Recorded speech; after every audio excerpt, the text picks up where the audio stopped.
वज़ीर-ए-आज़म शहबाज शरीफ की काबिशें रंग ले आई। शाम में फंसे 318 पाकिस्तानियों को लेकर खुसूसी त्यारा पाकिस्तान पहुंच गया। पाकिस्तानी बैरूत से चार्टर त्यारे के जरिए इस्लामाबाद पहुंचे। वफाकी वज़ीर हसन इकबाल और दीगर हुकूमती नुमाइंदों ने इस्तकबाल किया। पाकिस्तानियों को गुलदस्ते पेश किए, खैरियत दरियाफ्त की। शाम की ताज़ा सूरत हाल के पेश नज़र पाकिस्तानी वहाँ फंस गए थे। वज़ीर-ए-आज़म शहबाज शरीफ ने लिबनानी हम मनसब से रब्ता करके पाकिस्तानियों की वापसी की राह हमवार की। दुनिया में जहाँ भी कोई पाकिस्तानी होगा वो तनहा नहीं होगा। हम एक कौम है, कौम का दुख और सुख साझा होता है। पाकिस्तानियों की बाहिफाजत वतन वापसी पर लिबनानी वज़ीर-ए-आज़म के मशकूर हैं। वफाकी वज़ीर हसन इकबाल की मीडिया से गुफ्तगू।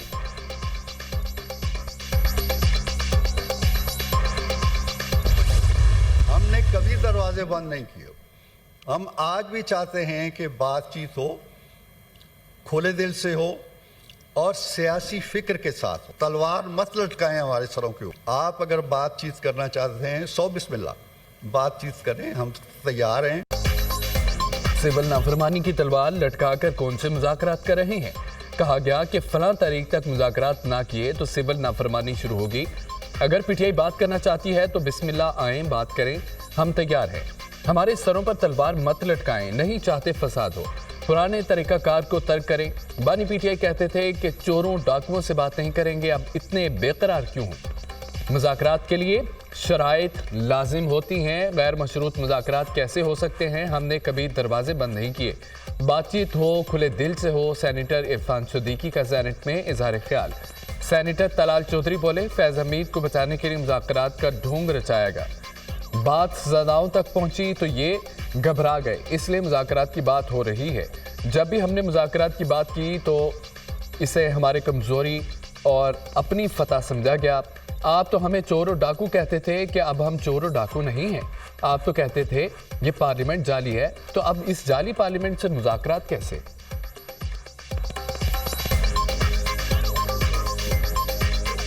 फैज हमीद को बचाने के लिए मुज़ाकरात का ढोंग रचाया जा रहा है। बात सजाओं तक पहुंची है तो घबरा गए।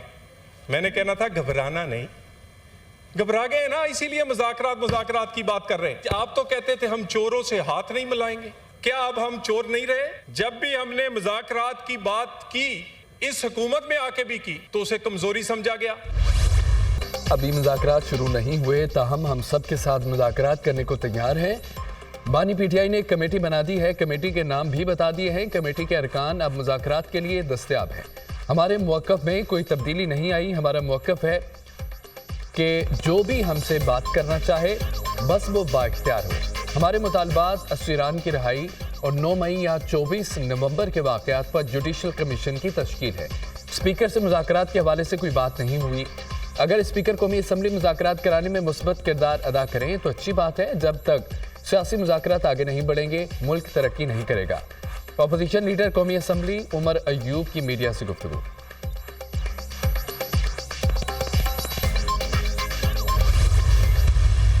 जहाँ तक ताल्लुक है बात करने का, अगर मुझे अप्रोच किया गया तो मैं नेचुरली गवर्नमेंट और उनकी एलाइज तक ये पहुंचा दूंगा पैगाम कि ये आए हैं, बात करना चाहते हैं। मैं फैसिलिटेटर का रोल जरूर प्ले कर सकूंगा, मैं डिसीजन मेकिंग तो नहीं कर सकूंगा। बैरिस्टर गौहर उमर अयूब मेरे घर ताज़ियत के लिए आए थे। असद कैसर ने कहा कि बानी पीटीआई ने 5 रुकनी कमेटी बना दी है। बस इतनी गुफ्तगू हुई। पीटीआई की तरफ से मुज़ाकराती कमेटी बनाना नई पेशरफ्त है। स्पीकर कौमी असम्बली सरदार अयाज सादिक की दुनिया न्यूज़ के प्रोग्राम नुक्ता नज़र में गुफ्तगू। कहा, हुकूमत और पीटीआई के दरमियान बातचीत होनी चाहिए। मुज़ाकरात से मुतालिक अभी हुकूमत के इरादे का नहीं पता। अगर मुझे अप्रोच किया गया तो सहूलतकार का रोल अदा कर सकूंगा। जब तक वो खुद नहीं कहते तो मैं कैसे रोल अदा कर सकूंगा?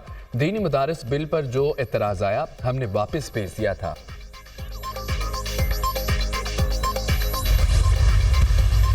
हमने पाकिस्तान को जलाओ घेराव की आज़ादी कभी नहीं मांगी, ना उसे आज़ादी समझा। आपने जो आज़ादी मांगी, आप लोगों ने गाली गलोच का राज बढ़ा के भड़काया।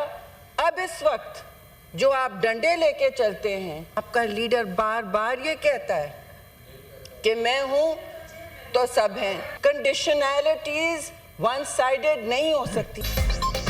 अब आपके फैज़याब होने का वक्त गुजर चुका है। मुज़ाकरात के लिए एक तरफा शराइत नहीं हो सकती। आपने अभी भी सिविल नाफरमानी की कॉल दी हुई है। मुज़ाकरात कैसे हों? ये सुबह कुछ बात करते हैं, शाम को नई हिदायत आ जाती है। तहरीक इंसाफ ने रियासत पर हमला किया, आप कौम से माफ़ी मांगे, फिर ट्रुथ कमीशन का देखेंगे। अब आपके खिलाफ दायरा तंग हो रहा है। पहले कौम से माफ़ी मांगे, फिर हम मजम्मत करेंगे। पहले मुल्क को बचाने की बात करें, फिर आप पर एतबार करेंगे। आप मुल्क को तो चलने दें। आपने पार्लियामान को हमेशा ठुकराया, आपने गरम गलोच का राज कायम किया। डंडे लेकर चलते हैं। आपके पास आंसू गैस के शेल कहाँ से आए? आपका लीडर कहता है कि मैं हूं तो सब कुछ है।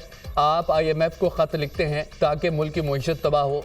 सेनेटर शीरी रहमान का सेनेट में इजहार ख्याल। सेनेटर फलकनाज चित्राली की शीरी रहमान की तकरीर के दौरान बार बार मुदाखलत। शीरी रहमान ने जवाब दिया, हम सच बात करेंगे तो मिर्चें तो लगेंगी। आप एक बयान हल्की अडयाला जेल से साइन करवा के ला सकते हैं कि जो इस मुज़ाकरात में फैसला होगा वो मनोहन तस्लीम किया जाएगा और उस पर अमल किया जाएगा। क्या आप ये या आपके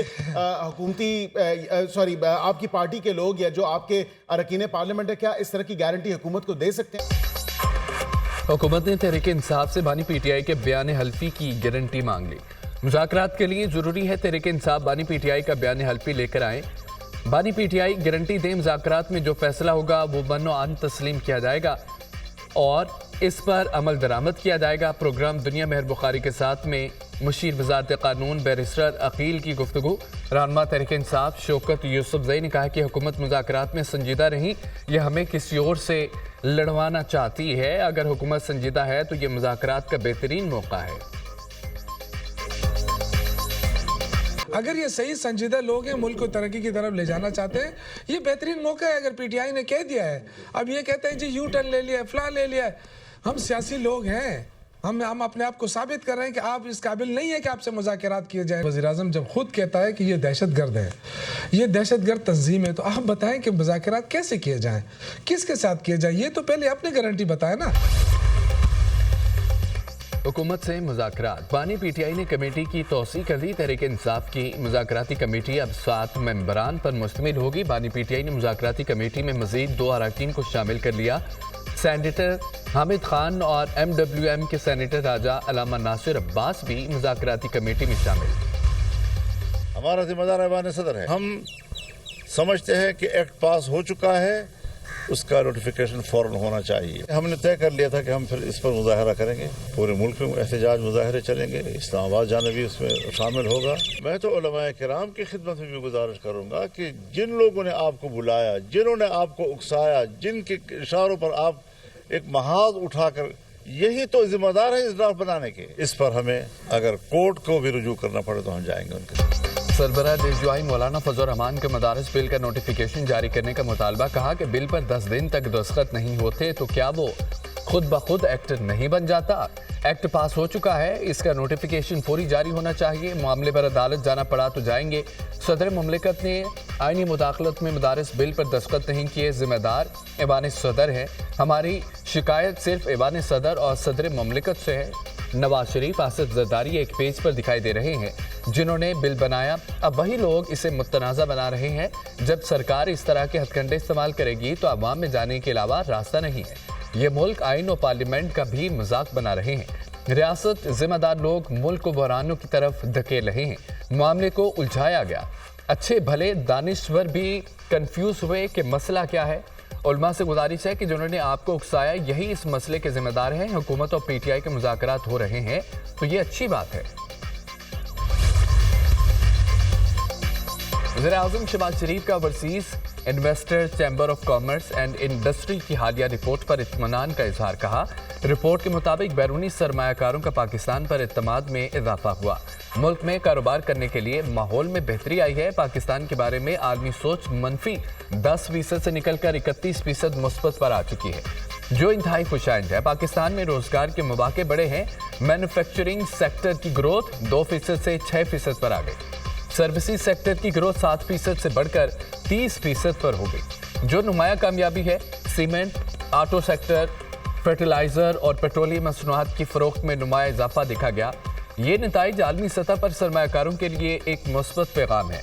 रिपोर्ट इस अमर की अक्कास है, पाकिस्तान सरमायाकारी के लिए एक उम्मीद अफजा और काबिल एतमाद मंजिल है।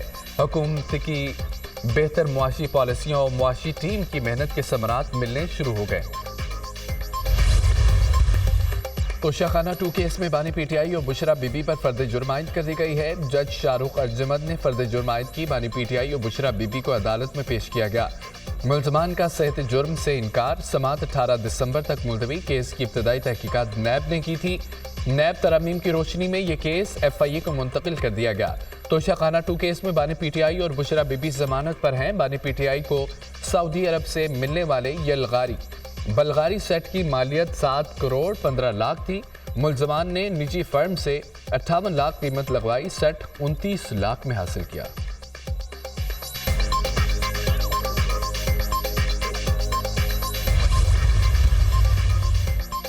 थाना शादमान जलाओ गिराव केस, शाह महमूद कुरैशी, यास्मीन राशिद, महमूद और रशीद पर फर्द जुर्म आयद। ATC लाहौर ने आइंदा समात पर गवाहों को तलब कर लिया।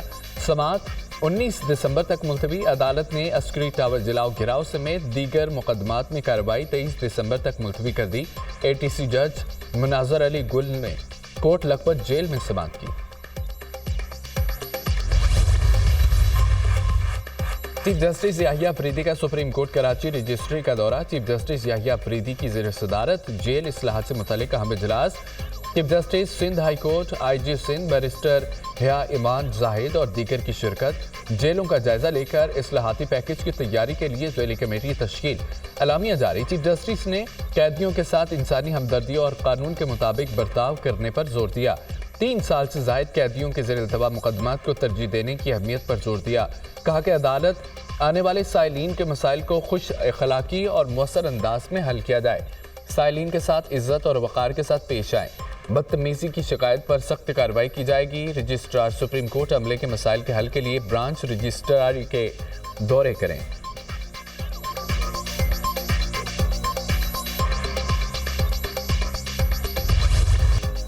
मिलिट्री कोर्ट्स का पूरा केस आर्टिकल 8 के गिर्द घूमता है। जो शख्स आर्म्ड फोर्सेस में नहीं, वो इसके डिसिप्लिन के नीचे कैसे आ सकता है। एक शख्स महकमा ज़राअत में है, उस पर महकमा ज़राअत के डिसिप्लिन का इतलाक होगा।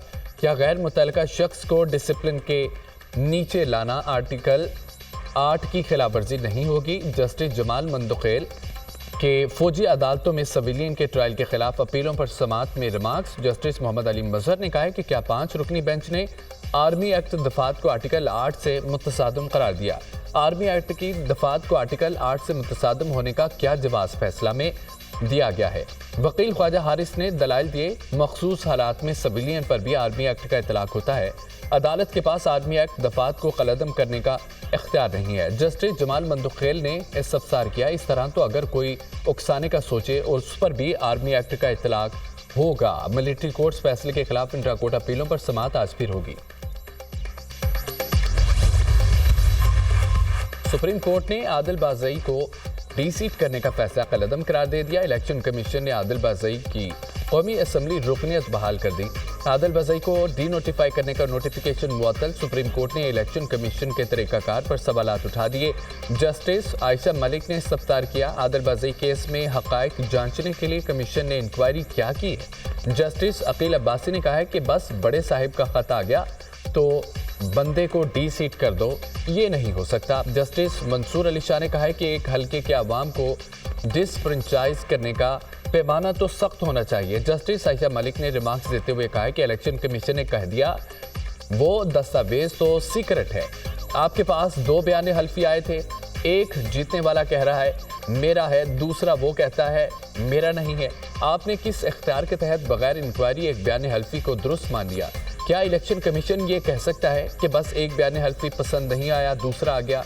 क्या इलेक्शन कमीशन मुल्क की तमाम अदालतों से बालातर है? जस्टिस मंसूर अली शाह ने कहा कि ट्रायल कोर्ट की पावर इलेक्शन कमीशन के पास कहां से आई? इस्लामाबाद हाई कोर्ट में जजेस की तकर्री के लिए नामजद करदा 10 उम्मीदवारों के नाम सामने आ गए। Chief justice Islamabad high court की जानिब से 2 उम्मीदवारों के नाम दिए गए। जुडिशल कमीशन का इजलास 21 दिसंबर को होगा। इस्लामाबाद हाई कोर्ट के लिए जजेस के तकर्रुर पर भी गौर होगा। लाहौर हाई कोर्ट में 25 जजेस की खाली असामियों को पुर करने का मामला। मजमूई तौर पर 47 नाम जुडिशल कमीशन को अरसाल कर दिए गए। 4 सेशन जजेस और 43 वकला शामिल हैं। चीफ जस्टिस आलिया नीलम ने 21 सुप्रीम कोर्ट के सीनियर तरीन जज जस्टिस मंसूर अली शाह ने 3 सेशन जजेस और 8 वकला के नाम तजवीज़ किए। वज़ीर कानून आज़म नज़ीर तारड़ ने 1 सेशन जज समेत 4 नाम तजवीज़ किए। बैरिस्टर अली जफ़र ने 3, फारूक एच नाइक ने 8 वकला के नाम तजवीज़ किए। कौमी असम्बली में वज़रा की अदम हाजिरी पर डिप्टी स्पीकर का नाराज़गी का इजहार। कहा कि हुकूमत गैर संजीदा है, इस तरह ऐवान नहीं चलेगा। अगर वज़रा अगले हफ्ते नहीं आते हम इजलास नहीं चलाएंगे। कल भी रूलिंग दी थी, वज़ीर आज़म को लिखेंगे। कौमी असम्बली के बाद सेनेट में भी बाकी वज़रा की अदम दिलचस्पी। चेयरमैन सेनेट ने कहा कि ऐवान में कोई वज़ीर मौजूद नहीं है, बताएं क्या करें। वक्फा सवालात और तवज्जो दिलाओ नोटिस के लिए भी कोई वज़ीर मौजूद नहीं। सवालात के जवाब देना काबीना की इज्तिमाई जिम्मेदारी है। अगर एक वज़ीर नहीं तो दूसरे वज़रा आकर जवाब दें। सेनेटर कामरान मुर्तज़ा का सवालात से मुतालिक गैर हाजिर वज़रा को मुअत्तल करने का मुतालबा।